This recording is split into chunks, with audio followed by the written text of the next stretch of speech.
पूर्वी माझ्या ओपीडीत साधारणतः मागच्या आता 20-22 वर्ष झाली, पूर्वी मी जे कॅन्सरचे पेशंट पाहायचो ते साधारणतः महिन्यातून एखादा दुसरा पेशंट असायचा, म्हणजे वर्षातून 10-12 पेशंट पाहायचो. आता प्रॉब्लेम असा झाला की मागच्या एक 7-8 वर्ष पाहतोय महिन्यातून 5-6-10 कधी कधी 12 पेशंट्स कॅन्सरचे फक्त येतात. आता बऱ्याचदा लोक असं विचारतील की कॅन्सरमध्ये आयुर्वेदाची भूमिका काय. मित्रांनो, एक लक्षात घ्या, कॅन्सरचे जे सेल आहेत हे सर्व शरीराला त्रास देतात आणि इम्युनिटी, तुमची काही प्रतिकार क्षमता आहे ती कमी करतात.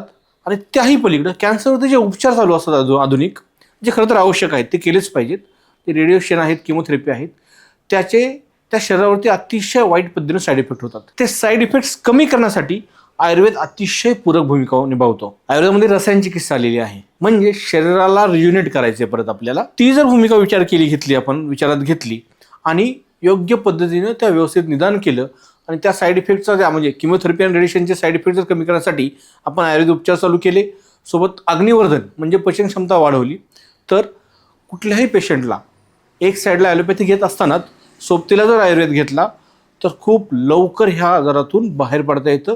त्याचा सर्व्हायवल रेट हा बऱ्यापैकी वाढतो. मित्रांनो नमस्कार, मी डॉक्टर प्रशांत दौंडकर, श्री आयुर्वेद पंचकर्म हॉस्पिटल मधून बोलत आहे. जर तुम्हाला अशा काही समस्या असतील तर नक्की तुम्ही खाली दिलेल्या लिंकवरती क्लिक करा, आपली माहिती भरा, तुमचे उपचार तसेच चालू ठेवा, पण सोबत त्याचे जे काही साईड इफेक्ट्स आहेत किमोथेरपीचे आणि रेडिओथेरपीचे ते कमी करण्यासाठी आयुर्वेदाचा विचार नक्की करा.